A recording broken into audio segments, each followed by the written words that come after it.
History encompasses at least 3 different ways of accessing the past. It can be remembered or recovered, or even invented. What in the world was happening around 1850? Tonight's episode is a continuation of what we started back in February, before the fear of coronavirus took over the world. Our regular subjects took a backseat, and my focus turned into the pandemic. But I'm sure many of you are exhausted of that and are ready to move on. I know I am. So we are now transitioning back to our regular subjects. Many of you wrote to me saying you wanted more on the topic of our hidden history and really enjoyed Michelle Gibson's first appearance. A few days ago, a VERITAS guest and friend, David Weiss, posted a photograph on Facebook, which showed an excavation site which unearthed railroad tracks under mud. He said, quote, "All of our history are lies. They didn't build the major railroads. They excavated them. They didn't build buildings in the 1800s. They reconstructed them. Our so-called rulers are lying about our history, and they are lying about our future. They have convinced you not to trust your God-given senses and to instead believe the nonsense they tell you. They have convinced you to believe you are not qualified to think, and they need to think for you. They have convinced you that their quote-unquote education system is how you get smart and become successful, when in fact, it's not education, but rather a regurgitation system of their lies. The big question is, when are you going to start thinking and figuring out what is going on? Just in case you haven't realized yet, there is no time left. 2020 is the pivot point in our slavery," unquote. And immediately after, another listener contacted me. His name is also David Michael Loikers. Sorry if I butchered your last name. This David wrote with the following, quote, "Listening to Michelle Gibson, I got a chill. The year 1851 is very strange. I talked with the late Eustace Mullins, and he told me that all the state constitutions were rewritten that year, but he had never found the reason why. I checked Ohio, and sure enough, the original Constitution of 1802 was replaced in 1851. Why? I don't buy the published excuses," unquote. And another listener, Todd Bryant, said this, quote, "That year further confirms parallels of sudden, quote-unquote, inspirations in weapons development to me over the 19th century. Not to sound off topic, but the same type of incrementalism seen then in the advancement of weapons during those decades closely mimics what we see today, only in computer and electronic tech. Either there was a Tesla-type prodigy around in every field of science, everywhere, always, or, more likely, the seeding of patent-type knowledge spread around U.S. industry, and no one takes credit for the whole process. It appears in sections overseen by one inventor and industrialist. The Civil War was a revealing of how things, quote-unquote, were supposed to be, not smaller, redundant, Southern-style economies," unquote. Thanks, Todd. And by the way, Sam Colt created the 1851 revolver in 1851, which was adopted by the U.S. military as its standard issue sidearm. Well, David and Tim, like you, I'm intrigued. I want to know more. Get ready. We'll dig deeper tonight. You are listening to VERITAS. If this is your first time, welcome home. To listen to tonight's full interview and all of our material, join the VERITAS family and click on the subscribe button at veritasradio.com. You can make your purchase with a credit card, PayPal, cash, check, money order, and even cryptocurrency. We are now accepting Bitcoin, Litecoin, and Ethereum. Don't forget to visit the VERITAS store for Focused Life Force Energy, MMS, CBD Pure Hemp Oil, Divina Water, Pure Organic Sulfur, flash drives with all our Sanitas and VERITAS seasons, and other great products. And if you want to get in touch with Mel, want to be a guest on this radio program, have a guest suggestion, or have feedback, just click on the contact button of our website at veritasradio.com. And if you're listening on YouTube, like, subscribe, and share it. And click the bell to be notified when new interviews are available. And now, here's your host, Mel Fabregas. And to continue what we started, Michelle Gibson is back. I won't read her bio to save time, but to those of you who didn't listen to our first interview, I highly suggest that you do. Michelle's website is piercingtheveilofillusion.com. Michelle joins us from Sedona, Arizona. Hello, Michelle, and welcome back. How are you? Hello, Mel. I'm doing really well, thanks. Thank you so much for again accepting another invitation. As you can see from some of the letters I've received, people are still intrigued. We had the coronavirus. We had to put a lot of things into ice for a while, but I'm glad that we're moving past that and we're getting back to normal. But the title of the show, What in the World Was Happening Around 1850? We discussed this a bit in our previous interview, but this year, there's so much behind it. Why don't you start with some of your latest findings? Oh, wow. The first thing that comes to mind is I'm working on a series on the correlation of mining and mines on an alignment. And I'm on part 4. It will be the last part. I'm about halfway through writing it. And I have a summary I'm going to put at the end. It's not quite ready yet, or I would have probably gone more into it with my talking points for this. But I do want to say that the 1850s are prominent in the whole mining scenario, and there's a whole lot more. I mean, it's a huge topic. And I'm glad you forward me the information that David shared about the 1851 coming up with state constitutions, because it made it easy to put my talking points together for this interview, because it's a date that comes up frequently. By the way, if you probably know the name Eustace Mullins, one of the greatest researchers, at least to me, in the 20th century. And I have to say, if Eustace Mullins wonders why, and he could never find an answer, that tells you that there's something hidden here, Michelle. Definitely hidden, with good reason. We were never supposed to figure it out. So I would like to start with this particular subject matter with why I think 1851 was the official start of the New World Order timeline. And I believe that was the Crystal Palace exhibition in London in 1851. Also known as the Great Exhibition of the Works of Industry of All Nations, it was the first in a series of World's Fairs, exhibitions of culture and industry that became popular in the 19th century. And I believe the World Fairs in the next 100 years were a showcase of the original technology. And it was just something that wasn't as advertised. And I'll go into that here in just a moment. I want to recap some of the things I brought out in my first interview with you.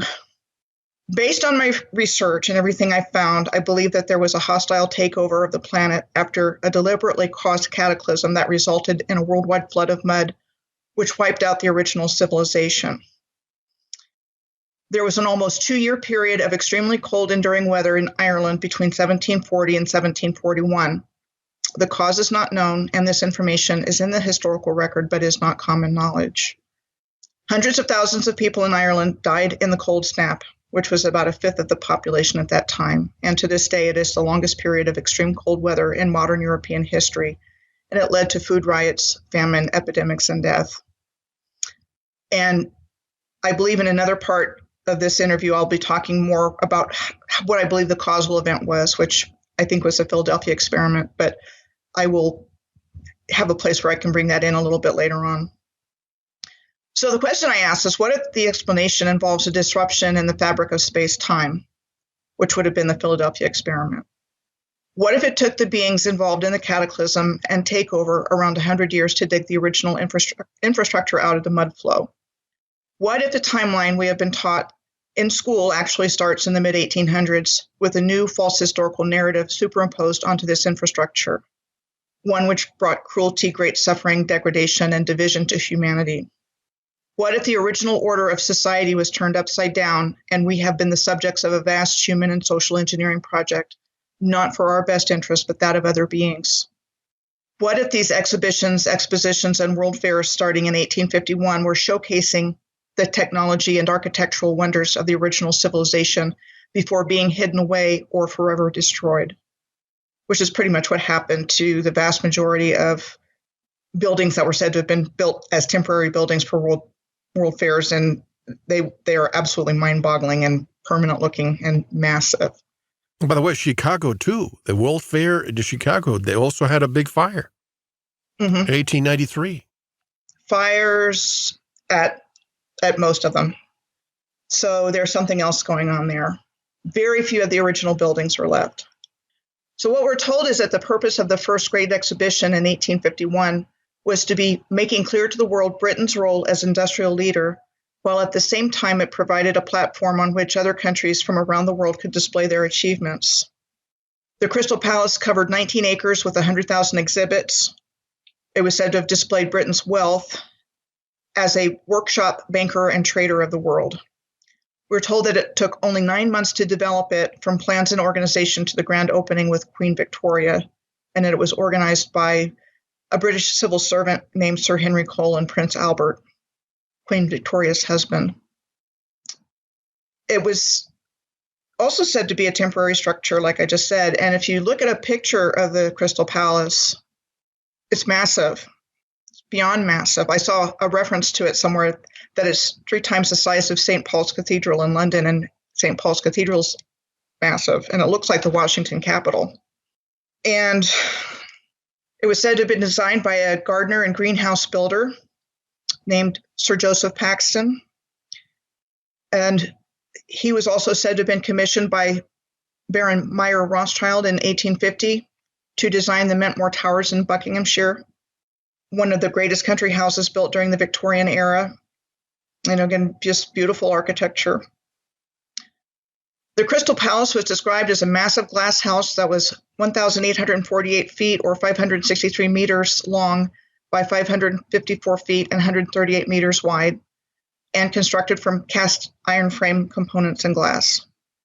Between May 1st and October 15th of 1851, 6 million people were said to visit the exhibition, including famous people like Charles Darwin, Samuel Colt, who you just mentioned, Charlotte Bronte, Charles Dickens, and Alfred Lord Tennyson. The proceeds generated by the Great Exhibition of 1851 were then said to be used to found the Victoria and Albert Museum in 1852, and the Science Museum in 1857, and the Natural History Museum in London in 1881. And it can just incredible architecture, stone masonry. And the fate of the Crystal Palace, we're told that it was moved and re-erected in 1854 to Sydenham Hill in South London and was later destroyed by fire in 1936. And again, if you look at a picture of it, it's like, how did they manage to move a building like that? Again, this is all what we're told. We are told that it was moved. We don't know if it was moved, right? Right, exactly. Just like so many obelisks around the world, and even in the United States. But I can see maybe inland, you can move some of that. I don't know how, but it's more plausible than moving them in ships to the United States, because we have obelisks all over the place here too, which seem almost impossible to have been moved in ships back then. Right. And they insist on telling us that the Cleopatra's Needles in London, Paris, and New York were moved by boat. and we don't question it. Right. And they're over 200 tons each.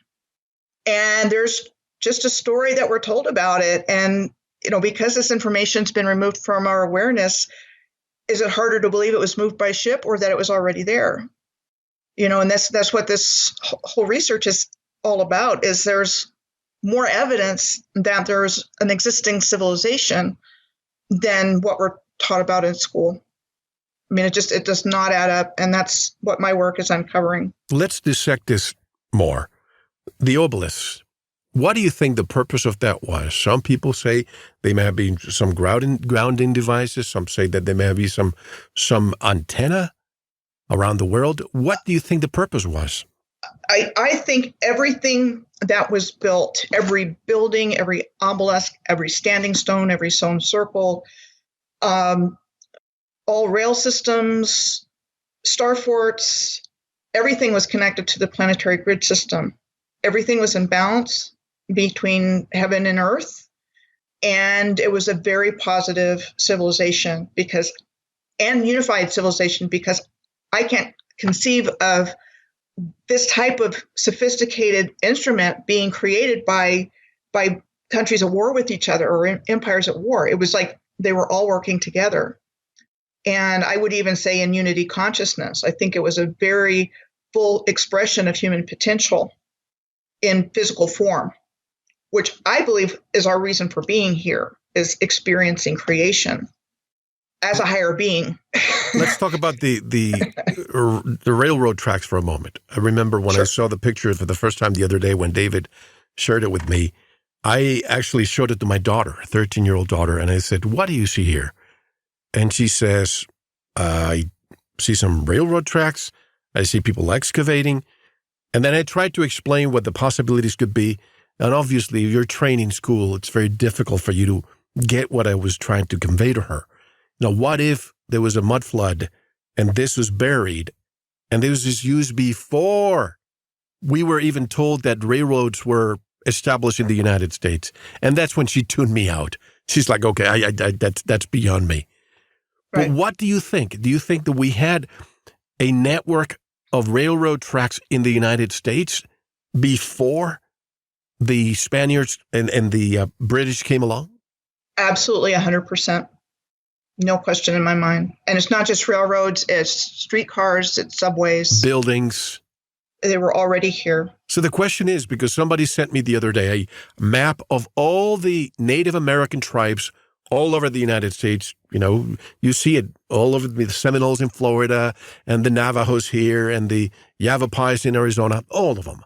So if that's the case, who were these people? Were they the Native Americans, or is this somebody else who was coexisting and cohabitating with the Native Americans?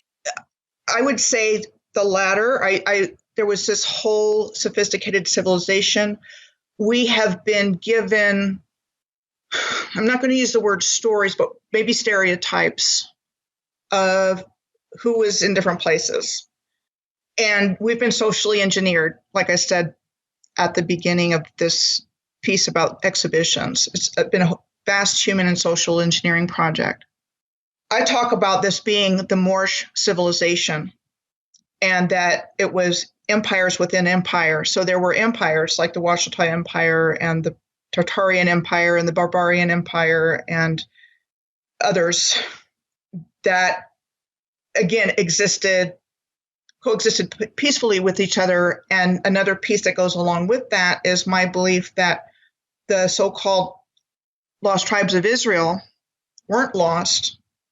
They were suppressed, and that everything that was existing here was used as a template for the New World Order to come in and hijack for their own purposes to create the narrative that we have now.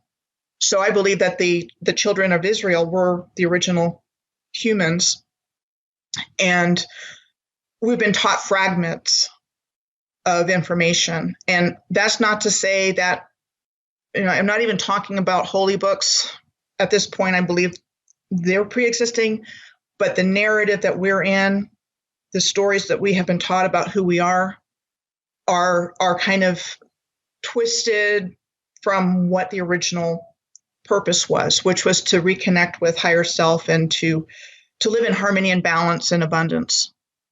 And that was well known to the original inhabitants. We weren't struggling with who we were, who we are, who are we, where are we from, how did we get here, how did life develop? We were there, and we were very big people. We were giants.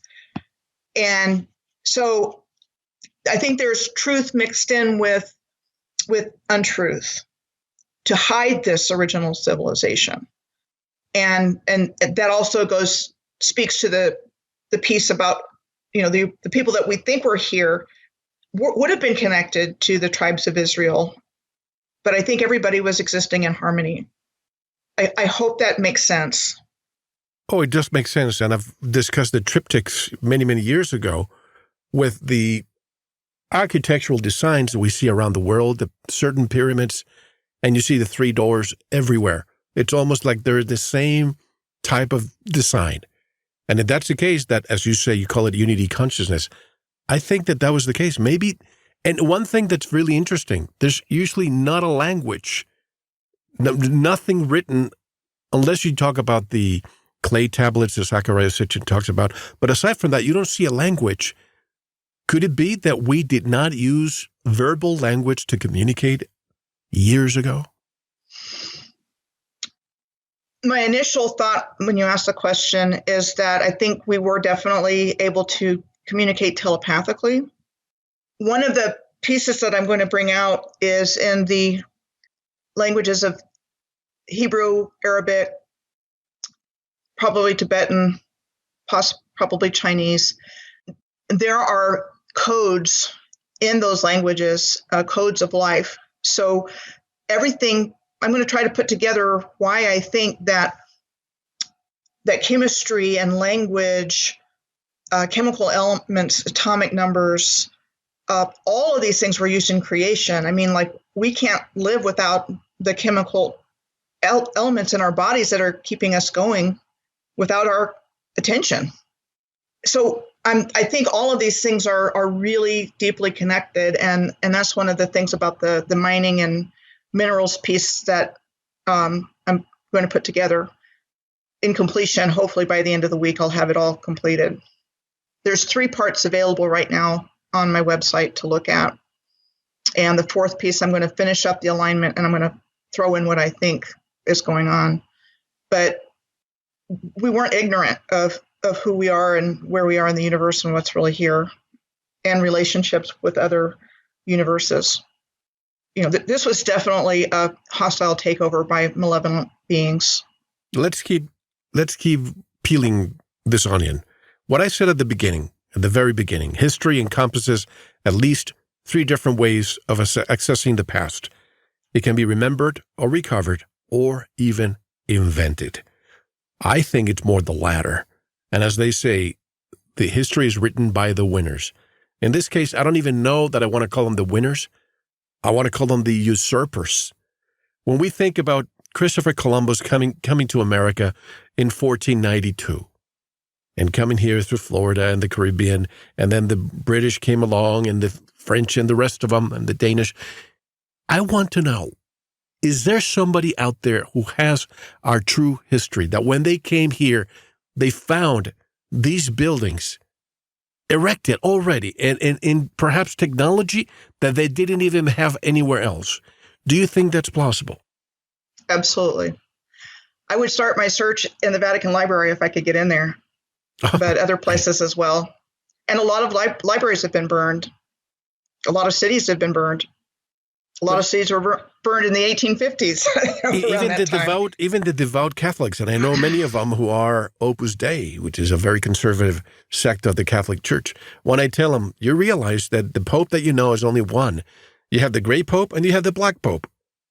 And of course, they label me, oh, you're just a conspiracy theorist. And do you know that all these Egyptian artifacts and hieroglyphs inside of the Vatican have a reason why, and they don't even want to hear what I'm about to say, what I would tell them? What do you know about that connection, the Egypt and the Vatican? Just that my understanding, this is how I came into all of this knowledge. I had always had a fascination with megaliths. And then as I became aware of grid lines and started doing my own research, I had a person who was a Moor come into my life, a Moorish American. I don't think I would have ever gotten the piece about the Moors without him in my life for 4 years and doing some traveling with him and just understanding, because every time I unintentionally said something insensitive, I would get a video about a Moorish teaching from Moorish master teachers. And I started to get an education about the Moors that most people don't receive, which is basically they're alive and well. The ancient ones are still living today and don't refer to people that lived a long time ago. And they go back to Mu or Lemuria.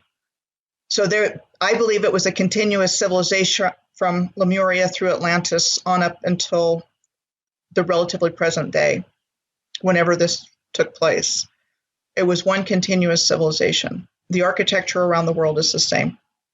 And is this why we see a lot of architecture being built on top of things? For example, let me give you the example of Granada, and I think I mentioned this during our last interview. When I go to Granada, and southern Spain and even Morocco. You see architecture there that you think this is from another world, especially the Alhambra Palace.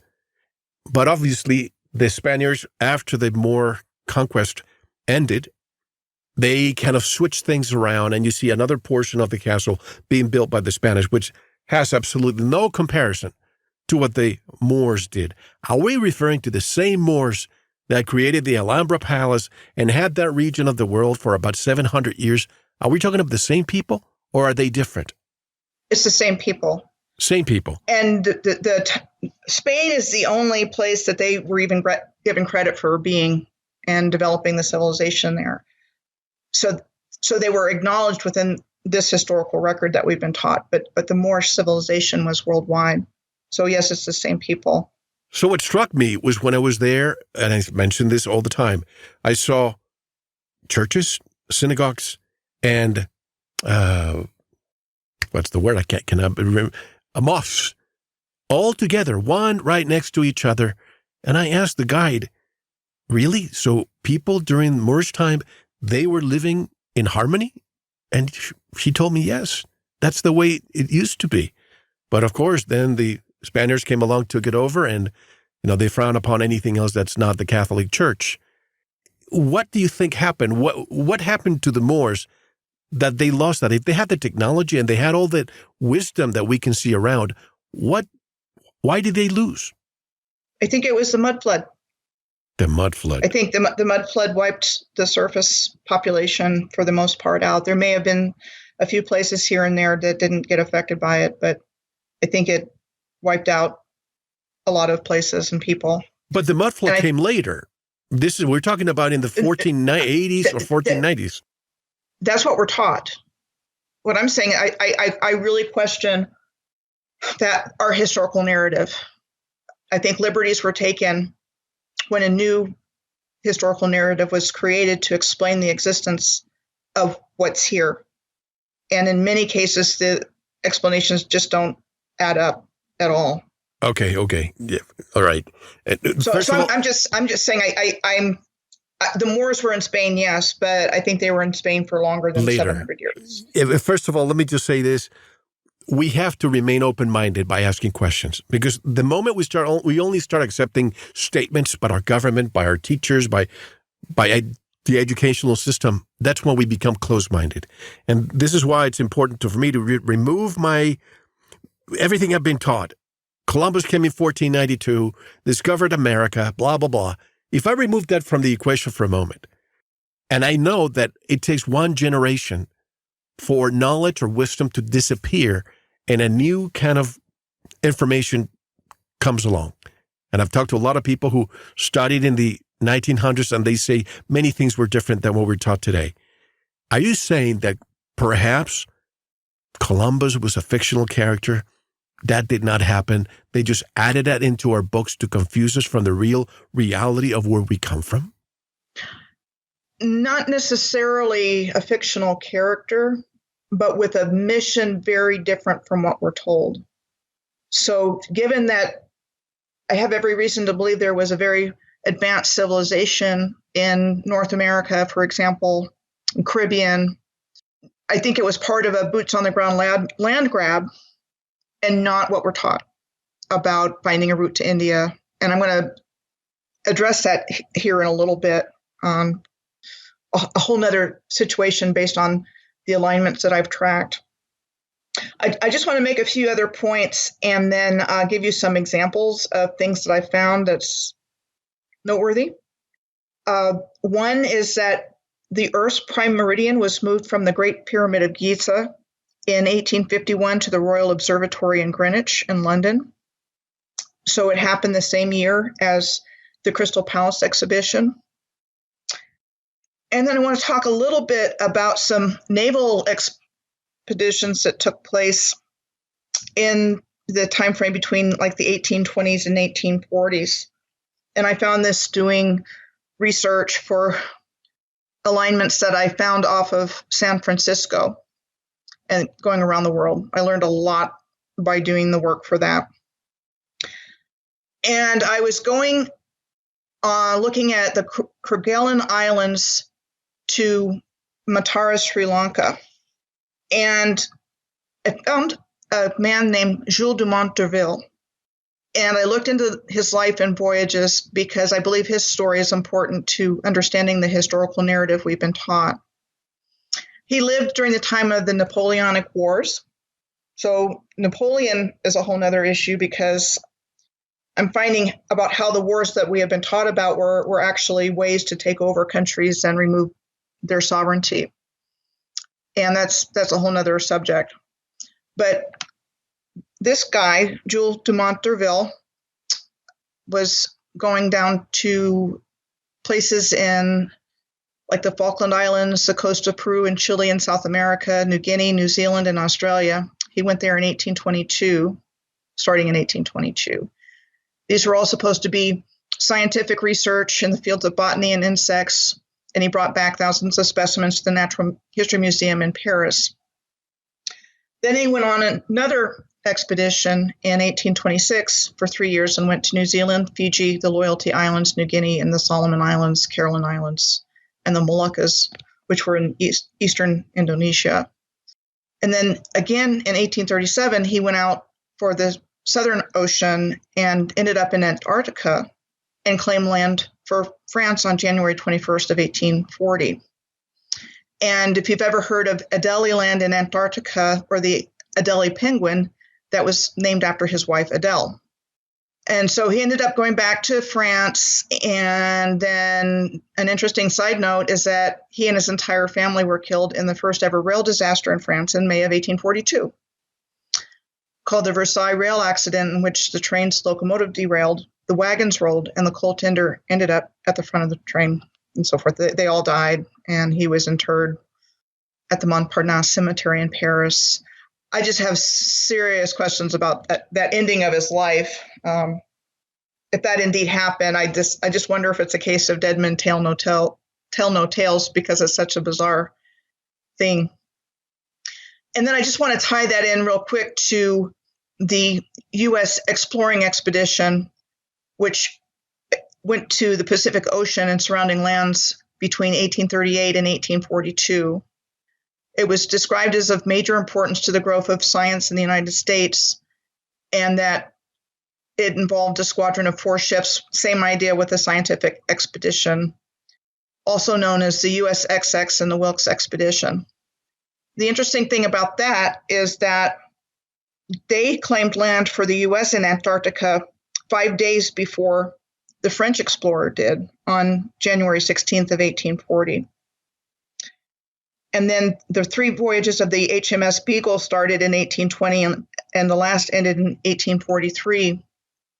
And of particular interest to me is that the HMS Beagle in 1845 was refitted as a Coast Guard watch vessel in Essex, moored in the middle of the River Roach. And then oyster companies and traders petitioned to have it removed in 1851. And that it was renamed the South End WV number 7 on May 25th of 1851, which would have been right after the Crystal Exhibition started. I just find that taking place during that time to be of interest. And I just think the history of the Earth has been replaced with the history of those that took over and claim the legacy of the original builders of civilization.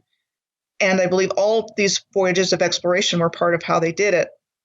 The Earth and all that was in it was surveyed after the mud flood event and before the official start of the new reset timeline in 1851.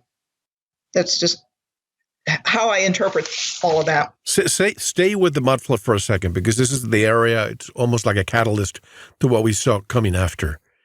I want to understand, from what you've been able to gather, the mud flood. When did it happen? How did it happen? And who caused it, or what? Okay. Hang on. So I've given the Great Frost of Ireland of 1840 and 1841 as a significant moment that I believe that the Philadelphia experiment took over or caused. Now, there could have been other causes.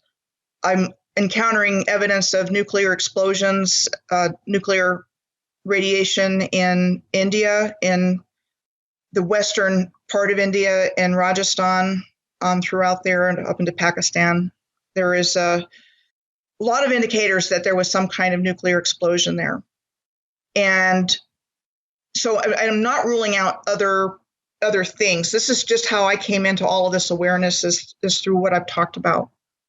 So I think that's what I've been led to. Certainly it's speculative on my part, but it kind of makes sense to me. Several years ago, I read a number of Peter Moon's books, and many of his books, he talks about the Philadelphia experiment, the Montauk Project, time travel experiments, and the hidden dark occult practices that have been going on here. And that was how I came to the conclusion from my research that there could have been a direct connection between the cataclysm that created the mud flood and the Philadelphia experiment.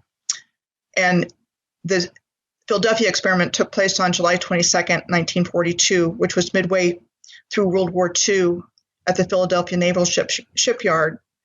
And I've conjectured in some of my work that there was a time loop created between 1492, which was the year of the fall of Granada and Columbus's first voyage, exactly, to 1942, and that 1717 is the midpoint year. And I started looking at what happened around the year of 1717, and just all kinds of anomalous information came up.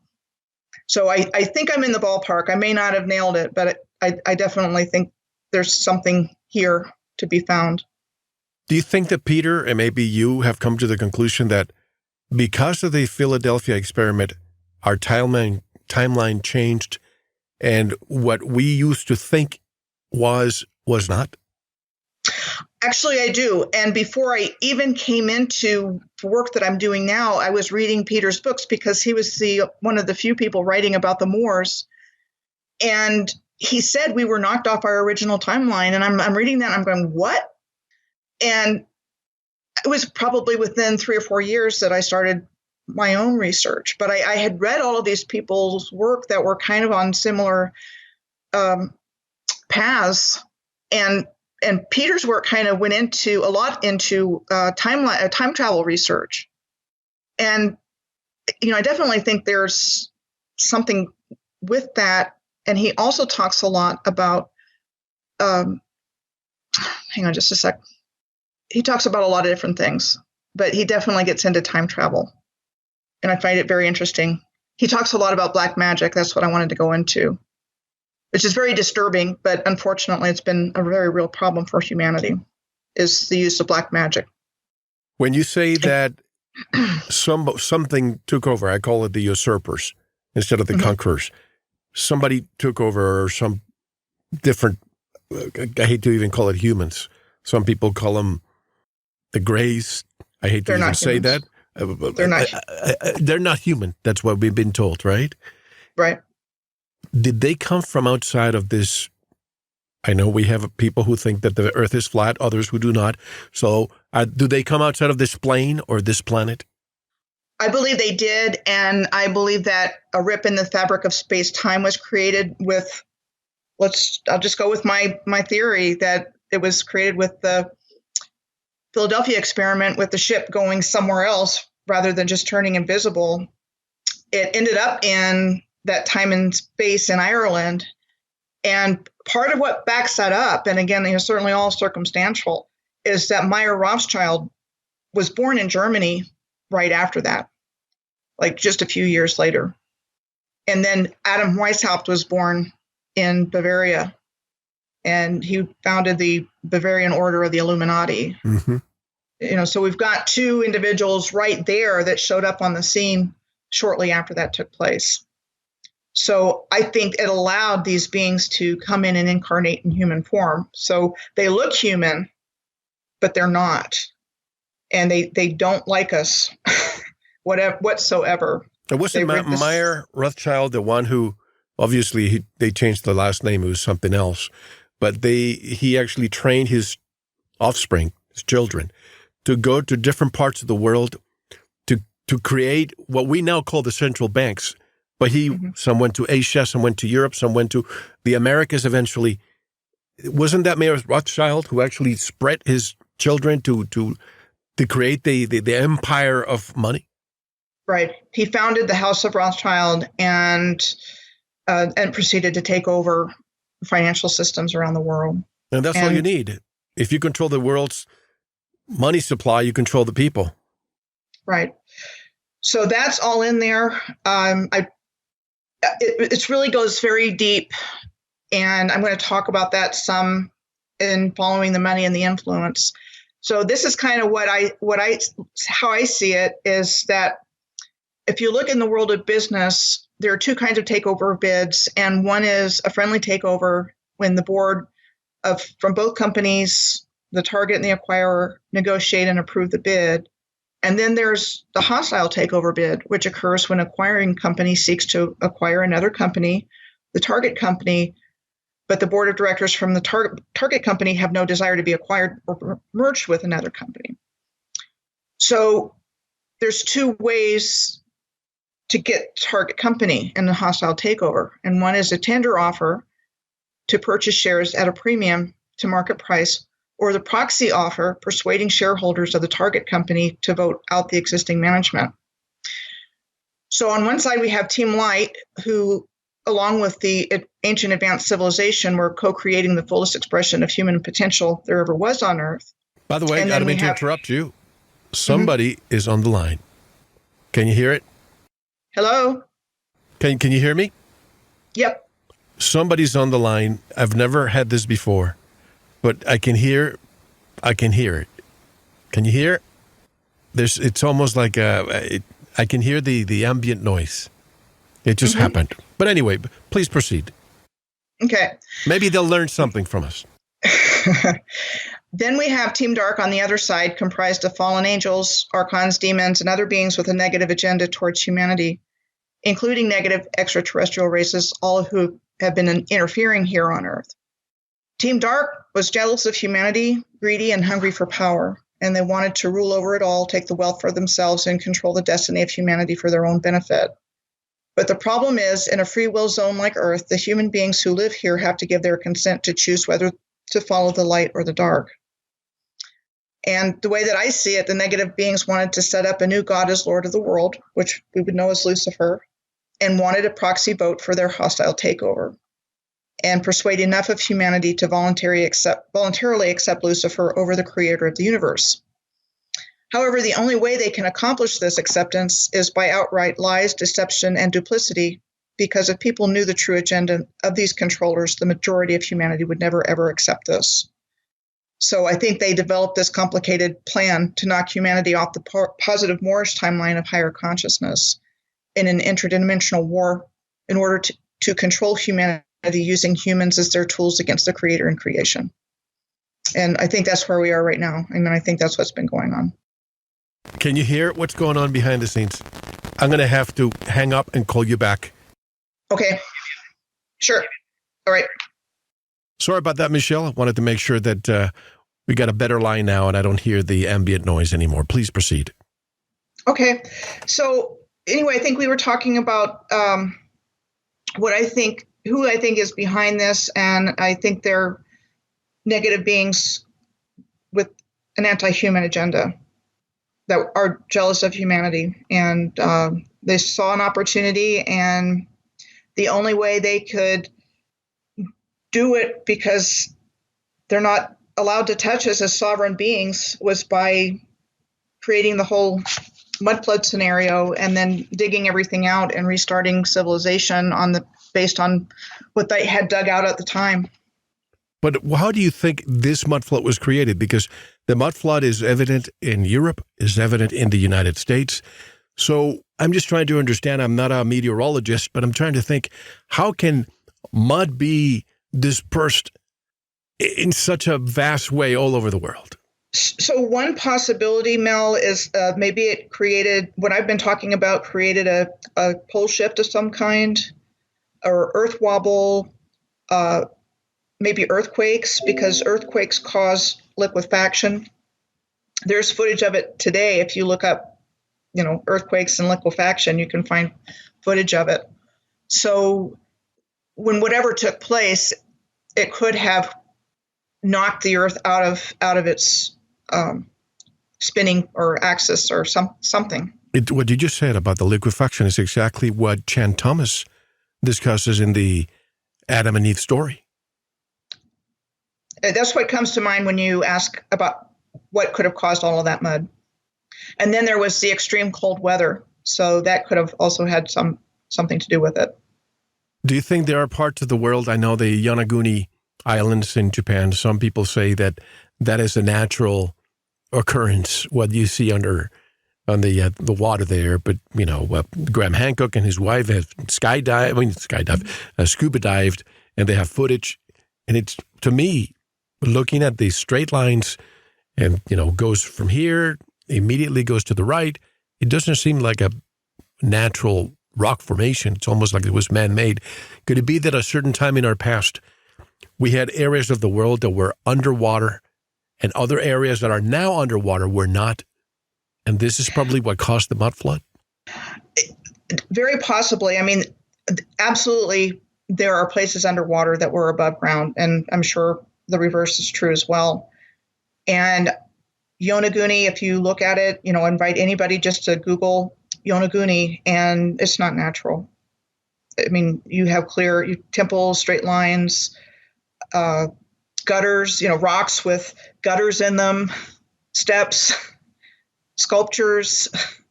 It's an underwater city.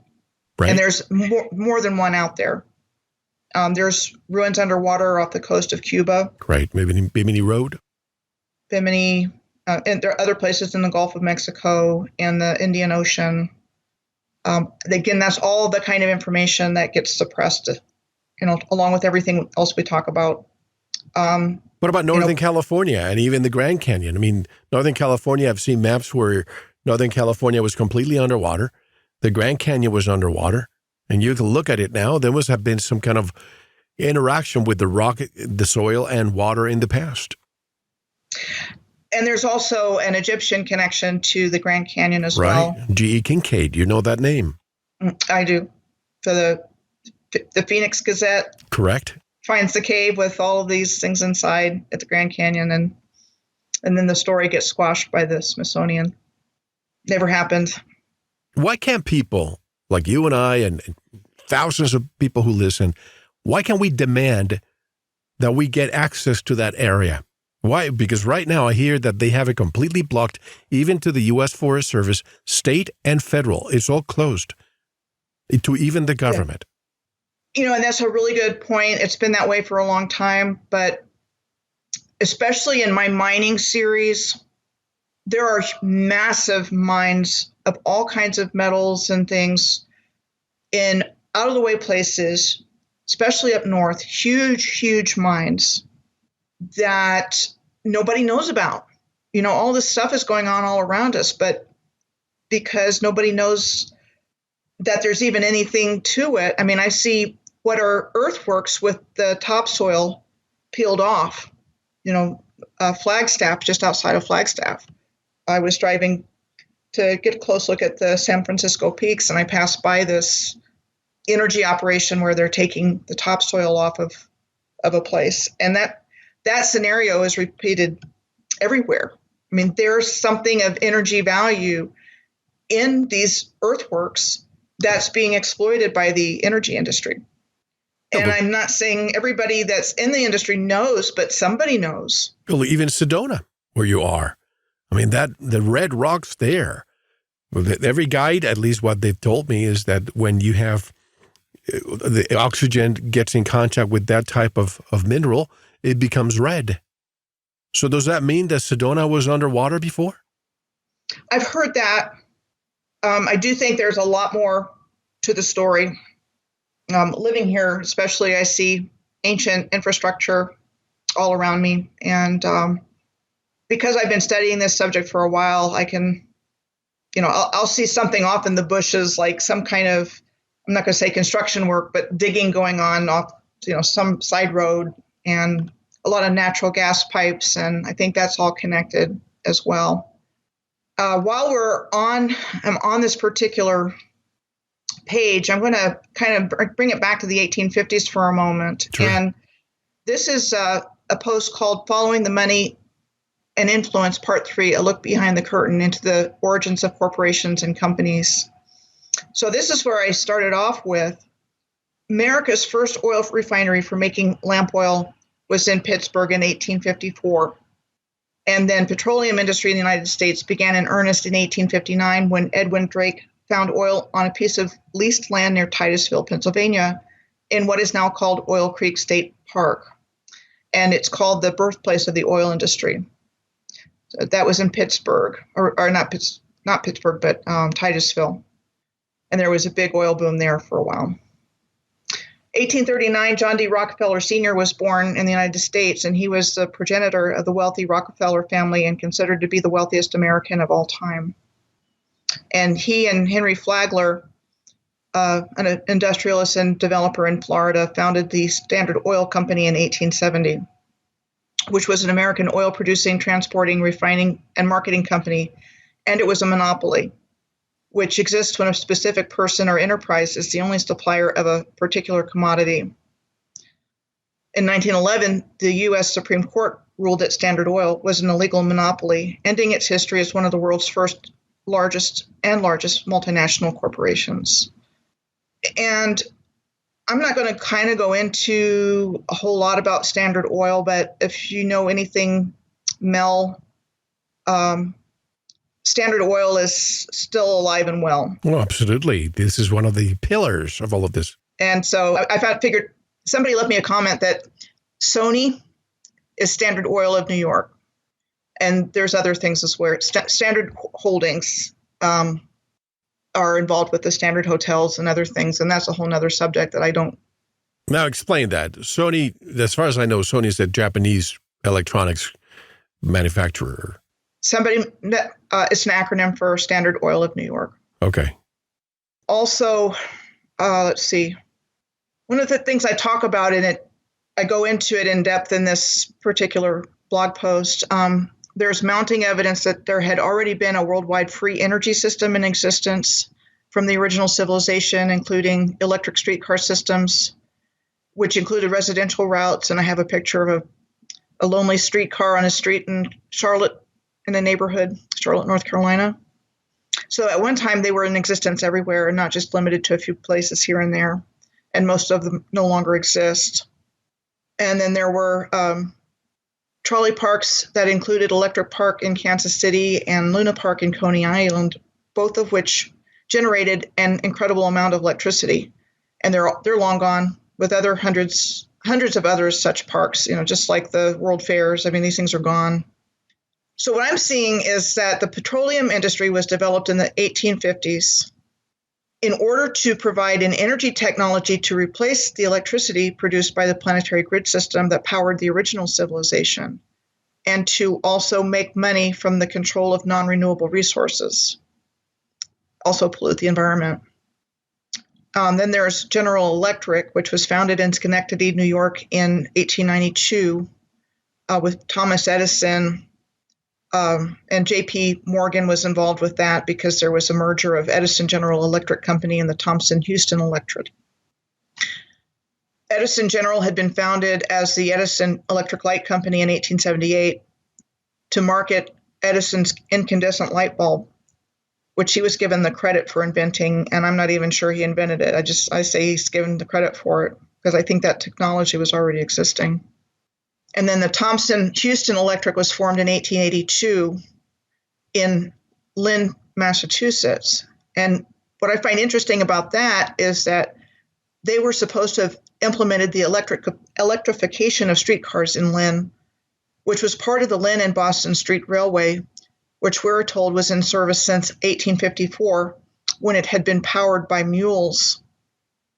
And so what I'm seeing is that they had these streetcars and the rails in place.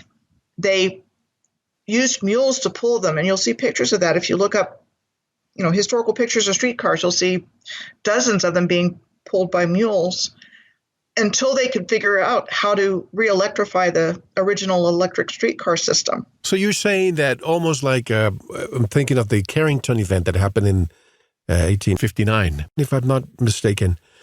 The electricity we didn't have electricity back then, allegedly.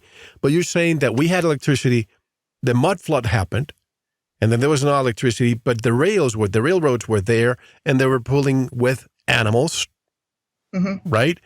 Until they were able, because according to Dr. Paul Laviolette, if we had a Carrington event again, it would take 10 years before we could re-electrify the grid, because it would take that long to produce the transformers.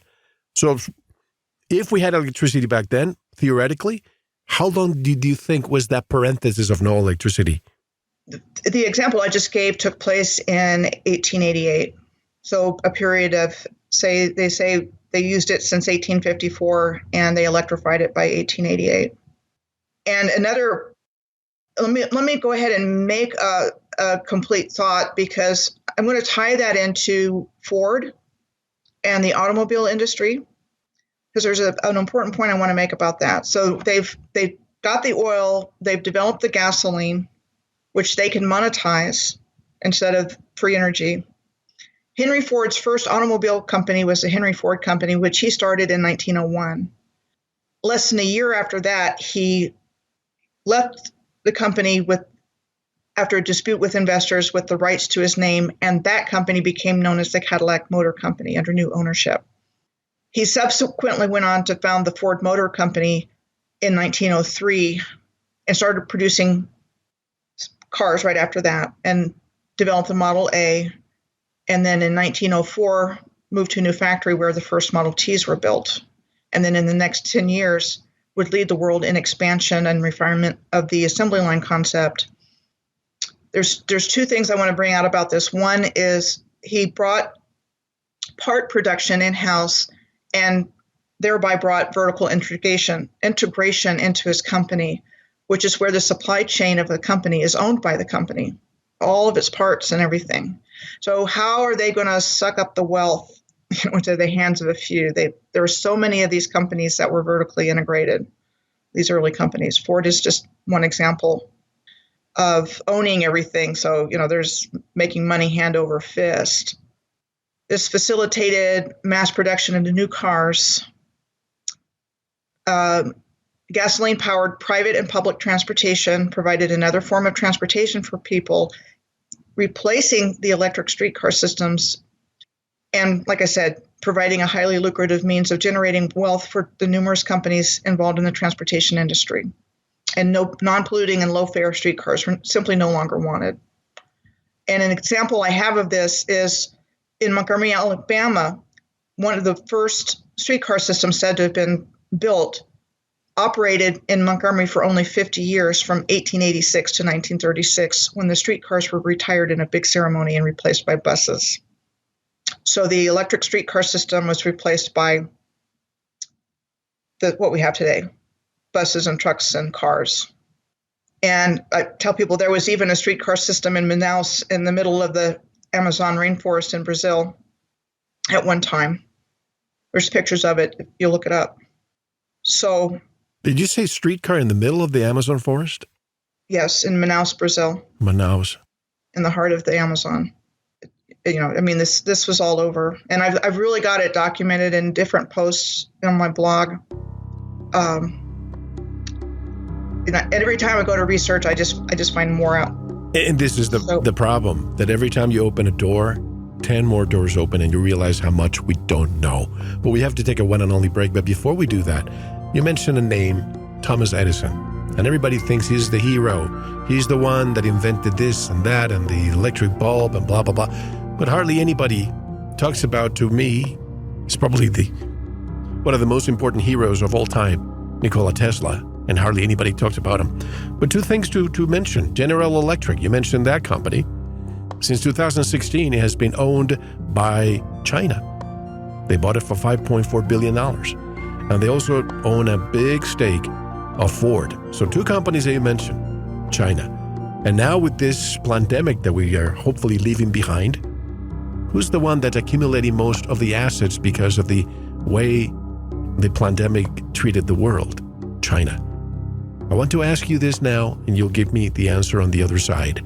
Do you think that the power structure is consolidating everything into China because they are the beta test of what they want the world to become, or the fulfillment, the end game of what these people that you say that came from somewhere else, the usurpers as I call them, are these the same ones? But once again, how can people learn more about your work? And I hope that you can be putting all of this in a book in the future. My website is www.piercingtheveilofillusion.com, which is only a blog. I don't have anything else on there.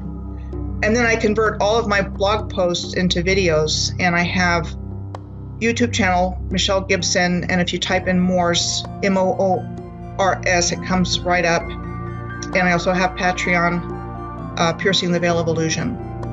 Well, excellent. Once we come back, I want to also discuss something that a lot of people are sending this to me. I cannot authenticate or validate, but I cannot discount anything.